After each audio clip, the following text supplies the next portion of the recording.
tem duas discussões. Uma que tá rolando é...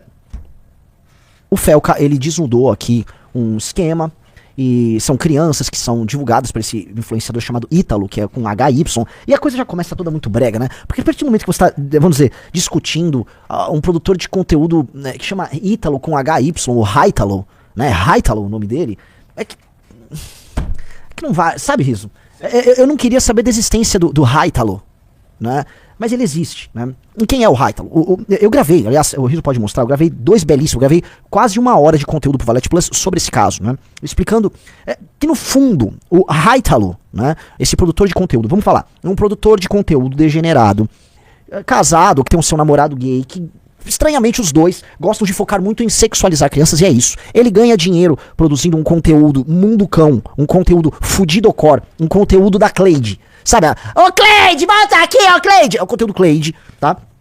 Com adolescentes, pré-adolescentes. E rodou e produziu e cresceu com isso. E este cara vê e produz essas coisas com uma naturalidade muito grande. Não porque ele é uma aberração, entenda o ponto. Olha só o que eu vou falar. Aberração que é você. O elemento aberrante nessa sociedade maluca aqui é você que tá me assistindo. O elemento... Vamos botar, o aberrante não é o nome certo, né? O elemento exótico, vamos botar aqui. O que há de estranho e exótico não é o Haitalo e a exploração sexual voluntária. Vamos colocar aqui, porque não é que a menina é uma escrava dele e os influencers são escravos dele. Não. Aquelas pessoas estão ganhando dinheiro também. É um negócio bom pra eles, tá? E pros pais. Que lembre-se que essas crianças supostamente têm pais, né? O lance todo é que você que me assiste, você que tá aqui, você é o elemento exótico, você é o elemento anômalo, você é o anormal. Para aproveitar que o vinheteiro tava aqui, ou ainda tá aqui na live, né? O vinheteiro, quando ele fala que, pô, essa produção dessa galera é tudo fezes e tal, o vinheteiro é uma figura anômala. Você vai achar o vinheteiro como um anormal. Porque o normal, meus amigos, o normal é o mundo cão. O mundo cão é a regra. O mundo cão é a regra. O mundo cão define eleição. E o Brasil hoje é mais mundo cão do que você. Então, o Haitalo e a Camilinha e todas aquelas crianças que rebolam e dançam e se esfregam, então fica lá aquele esfrega, né, a genitália ali e tal. Aquilo se tornou a regra pra juventude brasileira e eu não estou zoando. É que você que tá me assistindo aqui, né, a gente vai fazer aqui qual o quadro social do público que nos assiste. É uma classe média tradicional, muita gente classe C. Às vezes tem um cara que é entregador, tá aqui, tem um Uber que tá me assistindo. A gente tem uma clivagem que pega a classe média tradicional, classe C e o público mais jovem. Vocês que nos assistem, só de estar assistindo uma live de um cara meio translocado, de um movimento político, você já não é um cara que tá lá, né, raspando a genitália com outra pessoa num baile, numa festinha. Você não tá assistindo uma dancinha de TikTok, né? Não tô falando que nós somos a elite de tudo. Não, tô falando assim que você... né, na pirâmide de prioridades, assim, fazer sexo a qualquer custo e ficar se rebolando e sexualizando como maneira de se expressar, como não tá na tua, sabe, não tá ali, não é uma prioridade. Então, você não é essa pessoa. E você talvez não entenda o quão poderoso é esse mundo. Lá no podcast que eu falei, eu tava colocando ali, veja, no podcast lá no Valete Plus. Primeira coisa, quando o Podpah surge, as pessoas se assustaram, que o Podpah muito rapidamente ficou maior do que o Flow, e a linguagem do Podpah era uma linguagem pouco funcional. Como é pouco funcional? Bom, a linguagem ela não é funcional quando, através, vamos dizer, das palavras, tá? E da construção de frases, de discurso, você expressa muito pouco. Você entrega muito pouco ali. Então é uma linguagem pouco funcional do ponto de vista da comunicação, porque muito pouco é dito, apesar das pessoas estarem falando bastante. Então, tá ligado, cachorro? Você viu que tá ligado? Tá ligado, cachorro? Você viu que tá ligado? O cara mandou a ideia, tá ligado? Aí o parça chegou e falou assim, não, tá ligado, irmão? Aí você vai indo pro caminho errado. Nossa, cachorro, aí não dá, aí eu tô na picadilha, né, irmão? É... Então, eles ficam ali, né, vamos dizer, as frases saem, mas pouca coisa é dita. Você precisa fazer uma espécie de uma compressão, pra você não gastar seu tempo à toa, você tem que comprimir aquelas frases para elas serem bem curtas, pra, vamos dizer, tem uma proporcionalidade com a quantidade de conteúdo embutido ali. Lá, naturalmente, aquilo se torna um easy listening, né, uma coisa fácil de ouvir para que pessoas, na base dessa pirâmide, se sintam parte daquele diálogo. Essas pessoas que assistem Podpah vão ver aqui a gente falando mais rápido na live e tentando colocar, além da frase em si, o conteúdo em si, ela vai ficar confusa e vai sair fora. O cara que tá lá no Podpah, não. Ele gosta daquele processo em que a conversa é meio vazia de tudo. ok? E o que ele gosta são as brincadeiras e os maneirismos. Ah, tá ligado, cachorro? Aí não dá, né? Ah, calabreso! Ah, calabreso, ele é calabreso! Não, tá ligado, sei lá, vassouro voador. Ah, vassouro! Então, quando o Podpah surge e estoura, acontece uma coisa que foi muito engraçada, que até o Wagner Moura, aquele ator, teve que ir no Podpah, que foi o seguinte: a esquerda compra, né, o Podpah como seu podcast, e aí você começa a ter que colocar atores globais, né, políticos, pra ir lá se comunicar. E aí tem, né, aquele susto que eles têm, tipo, entendi, pra me comunicar com as camadas mais populares, eu tenho que me comunicar com esses caras aqui desse jeito. E mesmo eles na esquerda ficaram um pouco assustados. O Wagner Moura, tipo, o que eu fui fazer ali? O Max Verstappen foi lá e a conversa era uma conversa de retardado. Era uma conversa de retardado. Então o Podpah assustou as pessoas. Outro grande assombro recente foi o do Oruan. E o do Oruan eu expliquei. Olha, o Oruan mostra que o mundo cão, coroado pelo crime organizado, tá mais naturalizado do que vocês imaginam. E ele é um cara que é um hits no Spotify, ele tá gigantesco. E aí as camadas populares não apenas consomem, mas validam. E não as camadas mais populares, a classe média ouve também. Houve um processo de naturalização de um discurso, de uma prática, de uma hierarquia. Aí todo mundo assustou, meu Deus, isso tá mais comum do que a gente imagina. Sim. O caso dessa Camilinha é outro elemento. O caso do Haitalo. Que é o seguinte elemento.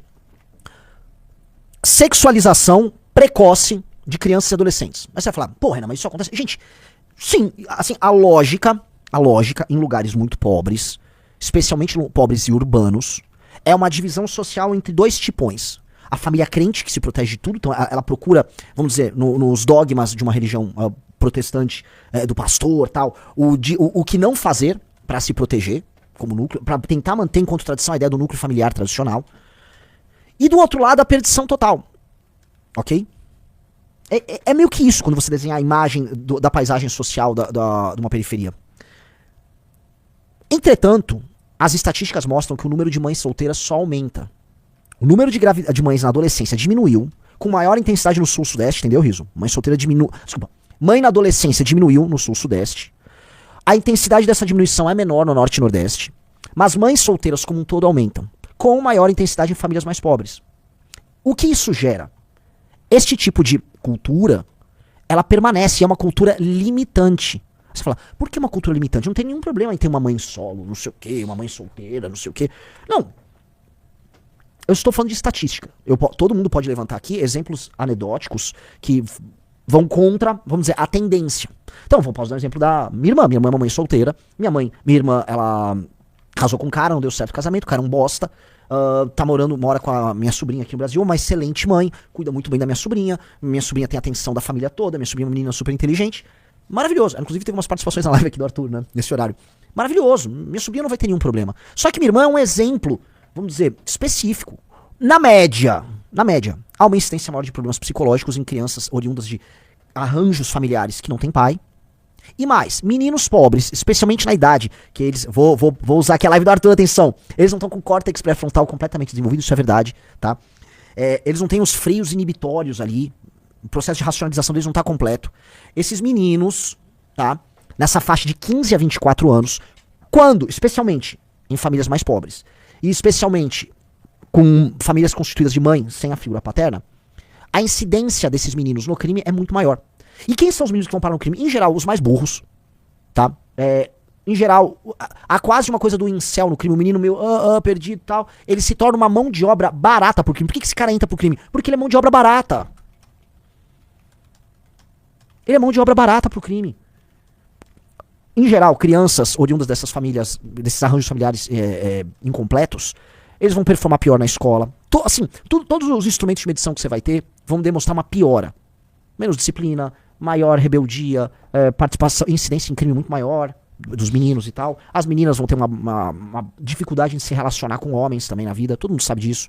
E é o que nós temos. Eu cheguei a publicar isso no Twitter, tá? É um ciclo, né? É um ciclo que a novinha altamente... Aqui, ó, isso aqui. Esse ciclo vai do Oruan até o Haitalo, o Ítalo com HY.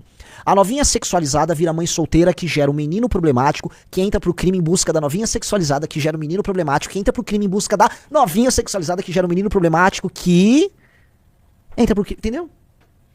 É um ciclo. É um ciclo. E o que tem, assim, o que fecha esse ciclo? A ausência paterna. A ausência paterna. A ausência paterna. Tá? Veja que sempre surgem as pessoas com o exemplo anedótico, né? Ah, eu achei uma exceção logo. Você está dizendo que todo filho de mãe solteira é criminoso? São 11 milhões de mães solteiras. Não, seu burro, eu não falei isso. São esses argumentos assim meio chongos que me assustam, né? Aproximadamente 5,5 milhões de meninos. Existem 11 mil jovens em privação de liberdade, o que equivale a 0,2% de 5 milhões. Vamos lá, cara. Primeiro que, assim... Quando eu digo que existe uma correlação que cria uma causalidade, não é que todo menino, todo filho de mãe solteira vira um criminoso. Mas quase todo criminoso é filho de mãe solteira. O Riso chegou a botar na tela, no trave que eu fiz, a estatística da FGV tratando disso. Ela é acachapante. É acachapante. Então, naturalmente, é uma correlação. No caso, há praticamente uma causalidade que é mais forte do que o índice Gini, ou seja, que é a desigualdade e a questão do PIB. Então, o que é o ponto, meu querido amigo Basílio, que estava falando isso? Por mais que você queira fazer esse apelo emocional e tal, as estatísticas não estão do teu lado. E você tem que aprender a interpretá-las. Né? Sabe aquela coisa assim? Holandeses em geral são altos. Aí o cara, ué, você tá querendo dizer que todos os holandeses são altos? Existem holandeses que são baixinhos? Sabe, tipo... Ó, veja só, esse dado dessa pesquisa da FGV de 2007, ela é acachapante, tá? Dos jovens presentes na FEBEM, 70% foram criados sem pai. É um tipo de correlação que você vai conseguir falar, isto tem um elemento de causalidade sim. A ausência da figura paterna é a ausência de uma figura em que o jovem se espelha. Então, pensa o seguinte, se o cara tem um pai presente na casa, ontem foi dia dos pais, né? Se o cara tem um pai presente na casa dele, tá? E o pai decidiu, foi uma decisão, não ser um vadio e ter uma ação responsável, não só com relação à mãe, mas com relação aos filhos, ele já tem um homem que é muito superior à média dos homens. Então ter um pai presente é ele ter perto um homem que tomou uma decisão de compromisso com o núcleo familiar dele. É um sujeito que está comprometendo sua própria liberdade, que está comprometendo outras opções, tá? Em nome de um sacrifício que ele faz. Então, o garoto já tem um espelho. O garoto percebe ao longo da vida que aquela figura traz autoridade, pune, não permite que ele faça determinadas coisas, ao mesmo tempo que faz um sacrifício em nome dessas pessoas. Ou seja, aquele garoto tem um espelho de algo que é muito legal. E ele se sente amparado, ele não se sente sozinho. Isso ajuda muito a formar o caráter daquele garoto. Quando não está presente essa figura paterna, ele não consegue construir isso. E mais, a mãe solteira, às vezes nem percebe o mal que ela gera no menino, por exemplo, na sequência de relacionamentos horríveis que ela vai ter. Então, ela leva outros homens pra casa. Vocês já imaginaram como pra integridade psicológica do menino fica a situação de uma mãe, né? Eles têm 8 anos, traz um marmanjo pra casa. O marmanjo vai, faz sexo com ela. Às vezes nessas, né, habitações precárias, nas periferias, a pessoa ouve a relação sexual, o menino ouve. Como é que é a cabeça do garoto? Como é que fica nisso? Aí é outro homem no outro dia. Aí ela tá sempre à procura de uma relação, de um homem que vai dar certo. É muito difícil pro garoto. A formação, aquilo gera também uma revolta. Então, o arranjo familiar incompleto é uma das causas fundamentais da violência. Ao mesmo tempo, esse mesmo arranjo vai gerar uma menina que tem graves problemas de autoestima, não tem a referência do pai, não teve o amor paterno, não sabe lidar com a aprovação masculina, né? Aí talvez ache que quando ela começa a desenvolver, vamos dizer, um corpo mais feminino, né? Ou seja, ela entra na adolescência, começa a ter seios e tal, ela começa a achar que aquilo é uma moeda pra ela ganhar a atenção de outros homens, a atenção que ela não teve do pai, porque o pai foi ausente. E aí essa menina, né, ela se torna o objeto de desejo daquele menino que já é problemático, e aí estamos falando de uma sociedade complicado, que as pessoas já não têm educação, o Estado já é fragilizado, essas pessoas têm poucas referências, e a hierarquia social, ou seja, os estratos sociais bem montados ali, que estão ali naquela só, tem no topo o traficante, as referências do traficante, o rapper, o jogador de futebol, que não são grandes referências pra porra nenhuma. Não são grandes referências pra nada, são referências de merda. Então aquele garoto tá com um sistema referencial completamente distorcido, aquela menina na fase da adolescência, tá, hormônios bombando, buscando atenção e validação. Aí aquele garoto quer, de um lado, mostrar status social, seja ganhando um pouco mais de dinheiro, seja entrando pro crime, e ela usa a moeda social dela, que envolve o sexo, pra também crescer dentro daquela escala social, aquela pirâmide social específica. Ambos saem totalmente prejudicados. Mas a cultura, estou falando aqui um sistema de relações sociais, a cultura ao redor desse sistema de relações sociais, ela reflete isso.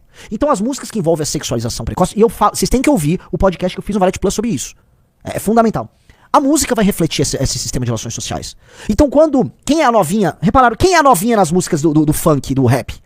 A novinha consiste de uma moça, na adolescência, que está sempre impressionada, ou passível de ser impressionada, pelo status adquirido pelo Eulírico, que é sempre um homem. Então o Eulírico é um homem, e ele em primeira pessoa conta como ele tem uma arma, como ele tem ouro, como ele tem um carro, como ele tem uma moto, como ele tem dinheiro, como ele é temido. E com base nisso, a novinha impessoal, ela representa milhões de camilinhas, milhões de novinhas, essa novinha impessoal, ela se impressiona e ela fica sexualmente atraída por ela. Não apenas ela, mas as novinhas, a coletiva, porque elas vêm em ninhada, né? Elas são um coletivo. Então, essa dimensão, tá, que vem se repetindo num processo nas periferias das grandes cidades há muito tempo, é uma dimensão social falida, que cria arranjos sociais, assim, perversos, e que precisa ser destruída. Ela precisa ser destruída. E aí, quando a gente fala, vou voltar, porque não sei se o vinheteiro ainda tá aqui, mas maravilhoso que ele tá aqui. O vinheteiro, quando ele fala, né, isso não dá, tal, o vinheteiro, quando ele chama de fezes esse arranjo, ele não tem medo de falar isso. Ele atrai pra si, né, muita gente atacando, falando merda, mas a gente precisa entender, como é que você valida a manutenção desse sistema de relações sociais ruins? Validando culturalmente os elementos culturais que são, vamos dizer, fruto desse arranjo.